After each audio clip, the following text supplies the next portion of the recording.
Well, you got to figure out who you are. Where am I? And can I take a step up? Why would you take a step up? Because you belong there. Some of us are not where we belong. When Moses was running from the Egyptian, he wasn't where he was supposed to be. Moses was not a fugitive, he was a general.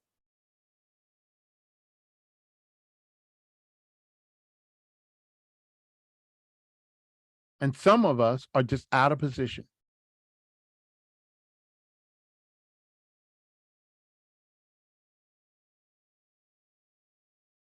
If you just find your position, you're trying to walk on your thighs. But if you put your feet down, you might make some progress.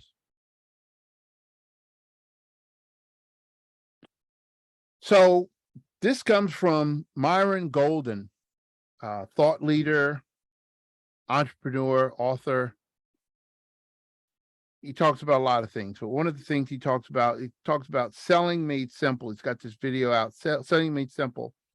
And he talks about the 4 levels of value delivery.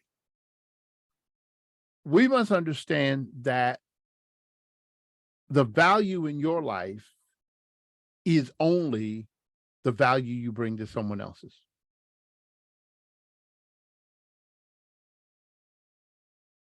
There is no value in your life unless you enhance someone else's life.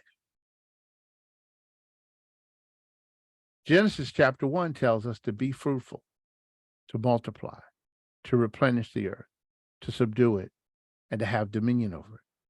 What's the first command that he gave us? To be what? Fruitful. We translate that as be productive. But if you take it in its literal sense, bear fruit. There is nothing sadder than a bountiful tree in the middle of the wild or on a maroon island. All that fruit and nothing and no one will ever benefit from it. God is not just interested in us bearing fruit. God is interested in us bearing fruit such that when others eat the fruit of our lives, they are nourished.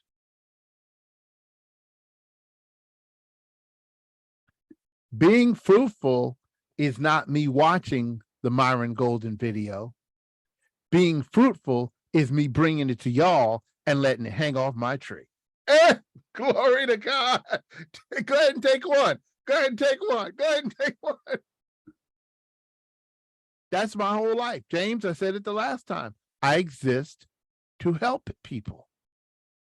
Everything I do in my life is bearing fruit. So even when we cook in church as part of an illustration, at the end, it's a cup. Sabrina's already smiling. At the end, you can come up and get a cup full of grits or a cup full of, whatever we made.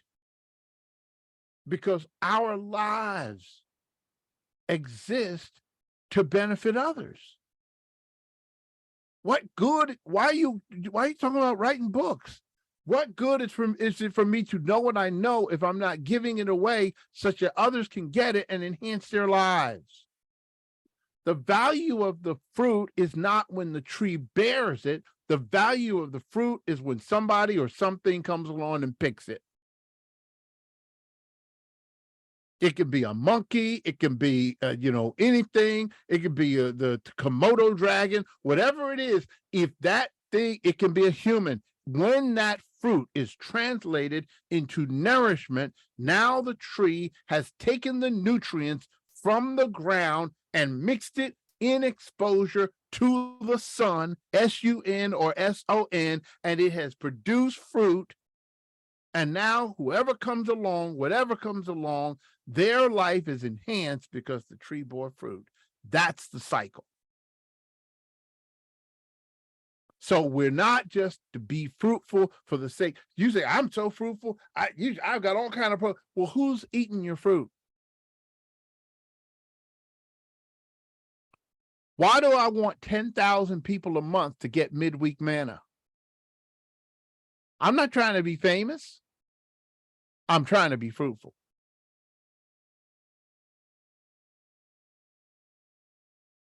You don't think those 2-minute snippet can be a meaningful impact to other people's lives?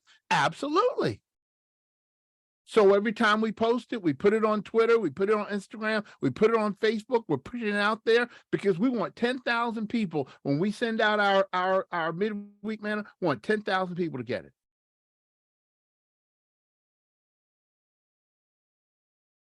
Why should Kingdom Life not want to be a church of 50 and instead a church of 500 or a church of 5,000? For the same reason.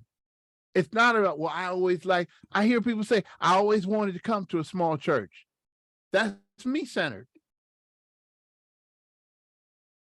I know the fruit that we're serving on Sunday morning could be feeding thousands. Why would I want it to feed 50?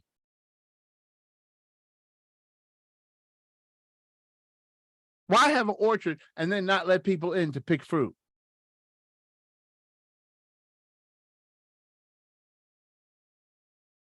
So we got to talk about the value, delivering value.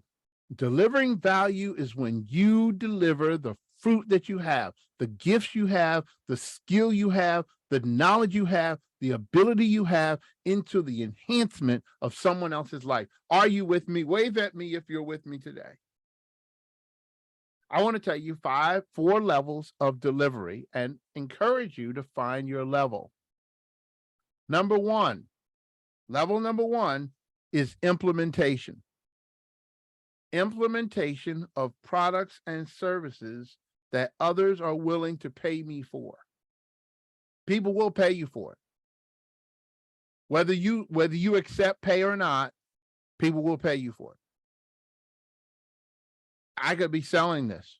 I'm not, but I could be, and people would be willing to pay me for it. I could be doing online coaching, fee-based online coaching, and you could have paid to be on here tonight.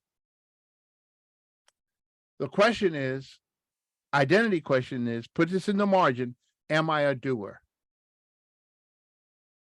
Nothing wrong with being a doer. If you are a doer, do excellently and do it all unto the Lord. You are the tip of the spear. You are the point of delivery. You are, if you say, I'm a hands-on person, I'm a people person, I'm a face-to-face person, I like to be there. When I serve the food, I like to see them eating it. That's a doer. I want to make it. I want to put it on the plate. I want to watch them eat it. That's the doer. And if you are a doer, be an excellent doer. You implement. That's level one. Level two, unification. Unification. Level one is implementation. Level two is unification. Unification of what?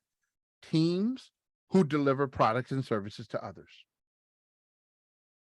The willing to pay us for, that's coming from Myron Golden because he's doing a business thing. So I just kept his context. But the point is delivering products and services to benefit others. Unification. The question there, identity question is, am I a leader? That lady said to Tanya, it's got nothing to do with you being out 2 weeks. I see a leader in you. A leader doesn't have to be as the tip of the spear, the end user. They don't have to interface with the actual patient. The leader mobilize, they get their joy and satisfaction, and they are specially equipped to mobilize teams of people who will go out and meet those needs. They train the trainer. They don't have to be the person who's making the sale. They are the person who's working with the sales team. And they are especially adept at doing that. They're leaders. People follow them. I'm a leader. Figure out, am I a leader? Some people are in leader positions and they are doers and they end up as micromanagers. A micromanager is basically a misplaced leader. They should be a doer. They really want to be involved in the day-to-day nitty-gritty, hands-on, boots on the ground. But the leader in the military context is not the soldier. The leader is the platoon captain. They fight, but they're not out there. They're not doing the work the soldier's doing. They're overseeing the team to make sure they get the whole platoon from here to where it needs to go. Where am I? And can I take a step up? Have I been living as a doer, but there's a leader trapped in me? I would multiply my fruitfulness if I were to step up, because now I'm not only going to be fruitful, but I'm going to multiply. I start multiplying my fruitfulness because I'm not just impacting all the people I can touch, I'm impacting the people that my people can touch. So I impact my people and my people impact. So Christ leading the 12 apostles is a picture of this person.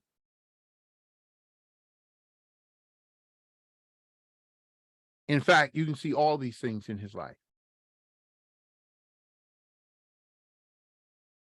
By the time he left here, he was at level number 4.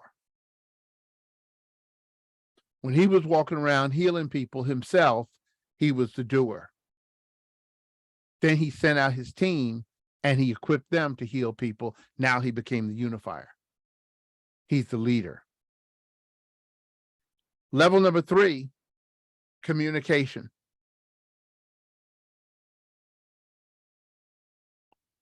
When Christ goes out and does the Sermon on the Mount, now he's communicating. He's beyond doing, he's beyond leading. Communicator. Question is, am I a motivator? Motivators can speak to larger groups of people, and it's their message. They are not, if you are compensating somebody who is a motivator, you are not compensating them on an hourly basis. Doers are compensated on an hourly basis because they're primary. Even if you're salaried, you're really trading effort for compensation. How many projects did you get the reports? You're being evaluated on the basis of what you've done. The leader is being evaluated on the basis of what they influenced and helped to get done. How did your team do? The motivator is being compensated on the basis of their message and how their message is hitting the whole organization.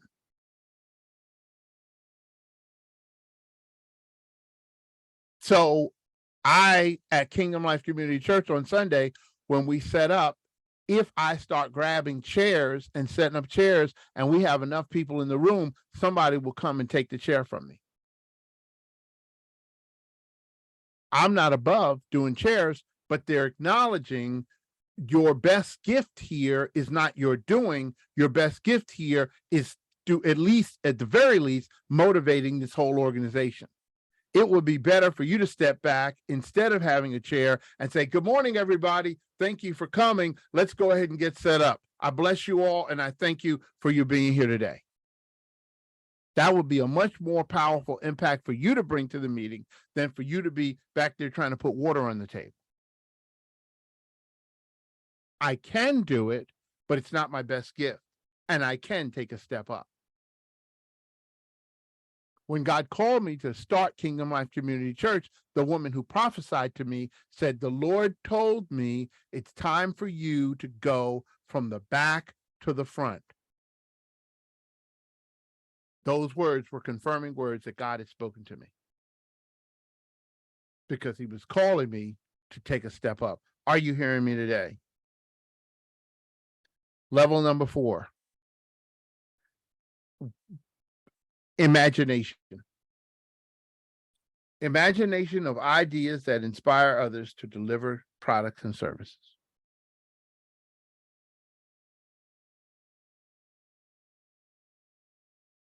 Imagination. I said Sam Walton. He imagined Walmart. I said Bill Gates. He imagined Microsoft. I said Steve Jobs. He imagined Apple. I said Jeff Bezos. He imagined Amazon.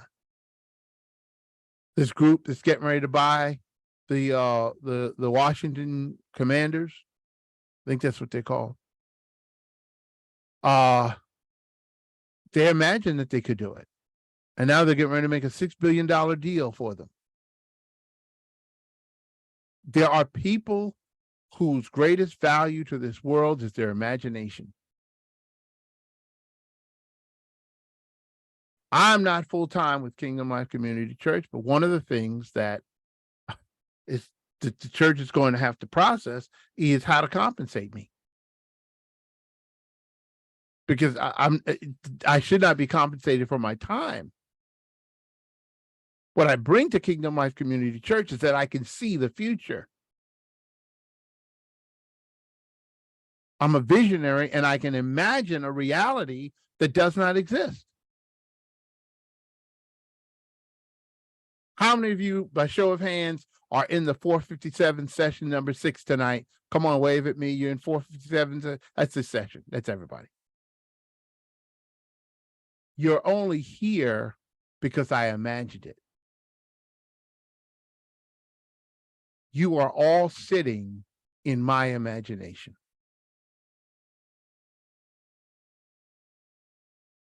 You come to Kingdom Life on Sunday morning, you are waving flags and, doing banners and running around the church and doing the choo-choo train in a dream that I had.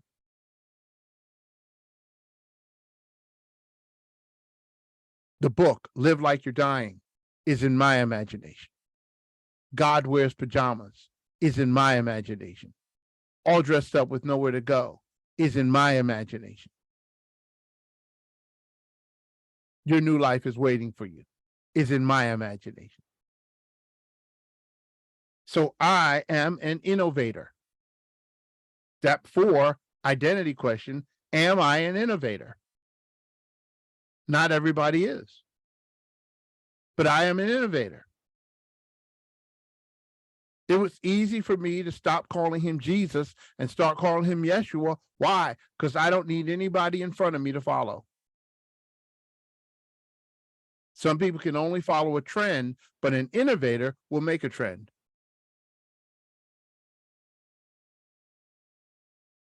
You got all those t-shirts. I saw people with them on tonight. Yeah, you got a t-shirt on because I'm an innovator. I'm envisioning a brand new company right now. I'm an innovator. What are you, and can you take a step up? Christ, by the end, when he told them, now here's what I want you to do. Go, make disciples of all nations, baptizing them, and lo, I'm going to be with you. He's innovating. He is setting in motion this thing that 2,000 years later is still moving forward. He said, I will not always be with you, but I will drink this cup new with you in my Father's kingdom. He says, I'm going to be there. I'm going to go, but then I'm going to come back. He's an innovator. His gift to the world is his imagination.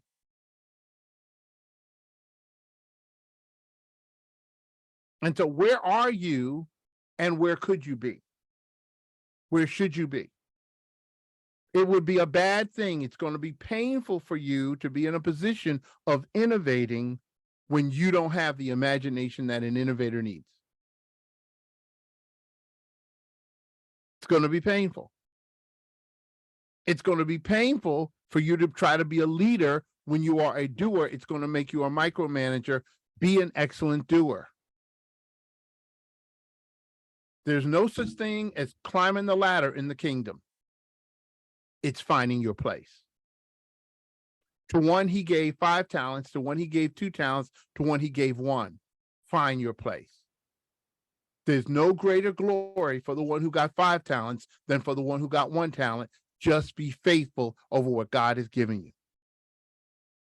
You can be a faithful doer. You can be a faithful leader. You can be a faithful motivator. You can be a faithful innovator. Listen, if everybody finds their place in the body, this thing will get to moving. I feel like the Jackson 5. Dun, dun, dun, dun, dun, dun, dun, dun. They doing that thing.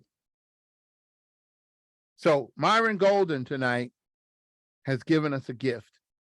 And that is, along the way to your 457, take a look at your life and figure out if you're where you're supposed to be.